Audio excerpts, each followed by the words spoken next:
Hello, everyone. Welcome to Learn with Mr. Lewis. Great episode this week. I love rankings, and we're going to rank. We're going to rank the top 5 U.S. presidents. Now, just in the first half of our history, basically. So 1789 to 1901. So we're mostly looking at the 19th century and a little bit before. But going to do this a little bit differently. It's not just the best presidents. That's not what I'm looking for. I'm looking for influence. Who are the top 5 most influential presidents? And so that means that they could be influential for good or for bad, and most of them for both. So let's get into it. Our number 5 most influential president through 1901 is probably not who you're thinking. It's our 10th president, John Tyler. John Tyler? Yes, John Tyler. Here's the deal. William Henry Harrison is elected president, the famous Tippecanoe and Tyler II campaign, 1840. But just 1 month into his term, Harrison's dead. And so Tyler takes over as president. The question is he just an acting president who's taking over until there can be a special election, or is he the president? And the Constitution doesn't really give a clear indication as to how this is supposed to be. It's interesting. So the thought is, well, let's go ask the framers, the men who signed the Constitution. What did they mean? There's a problem. The last of the framers died in 1836, James Madison. And so you can't ask them. And so where do we go? Some think it should be one way, some think it should be the other. But what's important is John Tyler acts like he's president. He's not an acting president. In fact, the moment he finds out, which is the day after Harrison's death, he zips to Washington. He was at his home in Williamsburg. And then when he gets there, he meets with the cabinet and he asks them, hey, do you want to stay on? This is an important power move. He also indicates to them pretty clearly that he's willing to get rid of them if they don't support him. He takes an oath of office. He gives an inaugural address. He moves into the White House. He does all of these things and becomes the president. So there's a real legacy here. And the irony is the vice president who served the shortest amount of time as vice president is the one that really shapes the importance of the vice presidency. And whether for good or bad, you could say Teddy Roosevelt good, taking over and being the full president, or Andrew Johnson bad, pretty much our worst president. It's John Tyler that shapes this. And there have been many, many, many who have come in his wake. We've had 8 other vice presidents take over since John Tyler, and each one of them has completed the term. That's thanks to John Tyler. Okay, our number 4 most influential president through 1901. Remember, it's influence. Doesn't necessarily mean positive. It could be positive or negative. That's Thomas Jefferson, the 3rd president of the United States. It's probably no surprise he's on this list. He's a big name. Okay, so what does he do? Well, first of all, he pretty much creates the 2-party system that we have today. His party, the Democratic Republicans, John Adams' party, the Federalists. And they fight like crazy for 2 straight elections. They're some of the ugliest campaigns in the history of United States politics. They are not pretty. But then there's another thing that he does, which I think we would like to see more of, and maybe see more influence from this, is when he takes office, he's magnanimous. He's a uniter. And he famously states, we are all Federalists. We are all Republicans, in his inaugural address.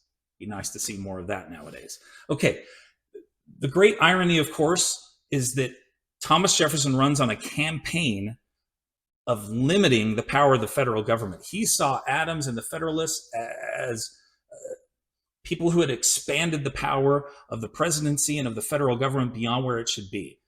And of course, the interesting thing is, once he takes office, he does exactly the opposite.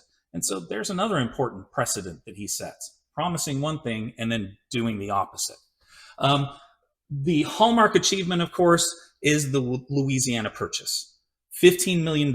This alone, doubling the size of the country is enough to get Thomas Jefferson on this list for influence. Of course, the irony here is it's more big government. He hated Alexander Hamilton's financial system, and then he uses that financial system to buy Louisiana. He also sends the Lewis and Clark expedition, which he actually initiated even before the Louisiana Purchase. Another really important thing that Thomas Jefferson does, he follows the tradition and serves only 2 terms, just like George Washington.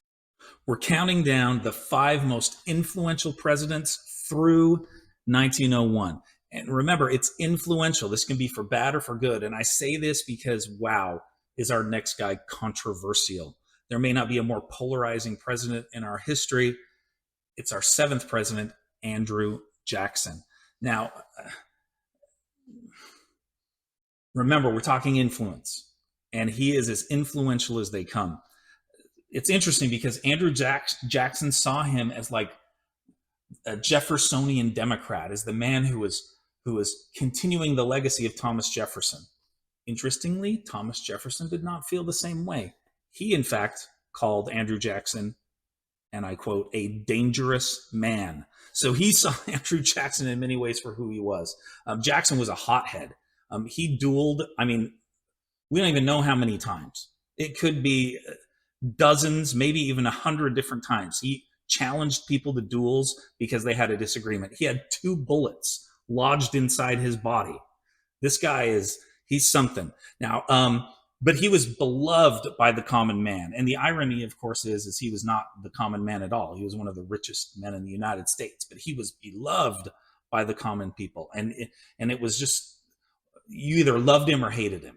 And it's kind of interesting because I think people feel the same way about Andrew Jackson today. So let's go through some of the things that make him influential. Spoil system. Clear out everybody who was there and put your own people in there.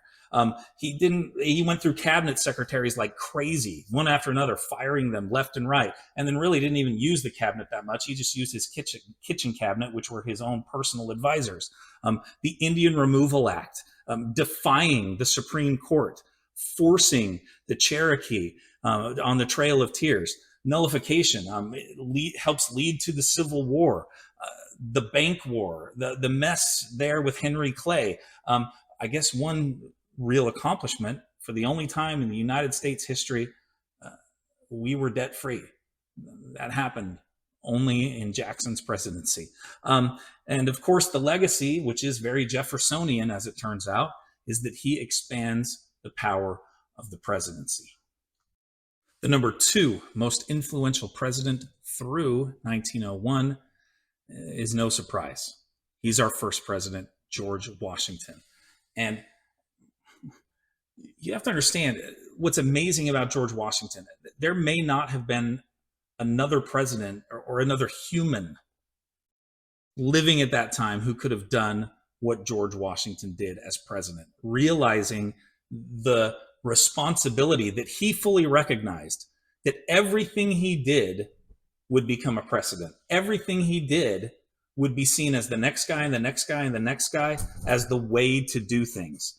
And he took that responsibility very seriously. So let's look at some of these things, some of these precedents. Number 1, he chooses a cabinet.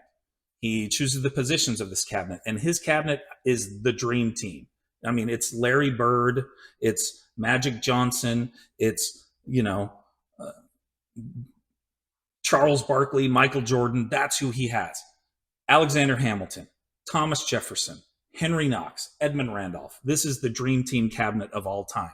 And Hamilton especially is important. And one of the things that has always made Washington great, whether it's during the war or during his presidency, is the willingness to listen to advisors, take in that advice, and then try to make the best decision based on great advice. And so he does that. The assumption of the war debt that establishes a line of credit for our country, the establishment of Washington, D.C., the establishment of what we call the president, Mr. President. There were so many different options being floated around out there, some of them absolutely stupid. And he said, how about Mr. President? It's great. It's simple and dignified. And if there's anything that is important to know about Washington, it's that he is a man of dignity. And he visited every state during his presidency. And almost every town he went to, he would get out of his carriage and ride in on his white horse, Nelson, because he was establishing that position of the presidency, the dignity of the presidency. He really is best known for what he didn't do. He leaves office after 2 terms when he could have easily run again. And if he had run again and again and again until he died, we would be a different country today. we'd be maybe a banana republic, or maybe have been overthrown by the British and just be an asterisk in history. He's the American Cincinnatus. If you don't know who that is, look it up. Washington wanted to be the American Cincinnatus. He idolized Cincinnatus, and he did it. All right, number one on the list. No one will be surprised by this. He's probably not only the most influential president through 1901, but the most influential and, let's face it, best president in our history. Number 16, Abraham Lincoln. And of course, the biggest reason for that is he gave us Thanksgiving. I mean, who doesn't love Thanksgiving? And not only that, he pardoned the first turkey. And think of all the great moments we would have missed without, turkey pardoning. Anyway, let's get serious. The previous four on my list were all slaveholders. And each one of them, part of their influence was that they helped to normalize and perpetuate an evil system. And of course, it's Lincoln who is going to undo that system. He preserves the Union. He does this by growing and changing. Wow, growing and changing to meet the times. He has an idea going in, and things get turned upside down. And he makes it work and does everything he can to win. He keeps the border states, which is unbelievable that he pulls that off. He is a hands-on commander-in-chief, and part of the reason he does this is because he studies his guts out. I mean, he, for the first year of his presidency, reads book after book after book after book that he gets from the Library of Congress about warfare so that he can be the best commander-in-chief he can be. He's stubborn. He refuses to negotiate an early end to the Civil War when it looks like he could lose the 1864 election if he doesn't. And yet he stands on principle and will not do it, and ultimately wins that election. And of course, it's Abraham Lincoln who issues the Emancipation Proclamation, which happens, thankfully, because of the Battle of Antietam. Somebody's been there. Anyway, and then, of course, after, when the war is almost to its close, he pushes that 13th Amendment.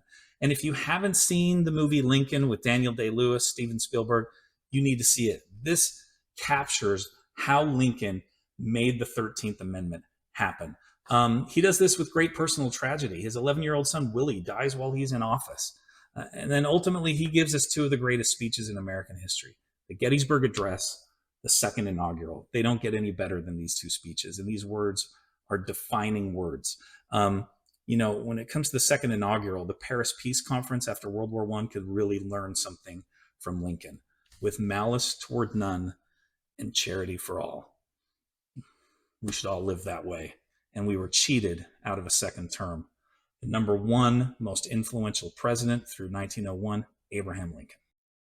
Well, that's it. You may have noticed there's nobody after Lincoln, nobody from 1865 to 1901. Well, there's a good reason why. Those presidents, there's a lot of facial hair, but there's not a lot of impact.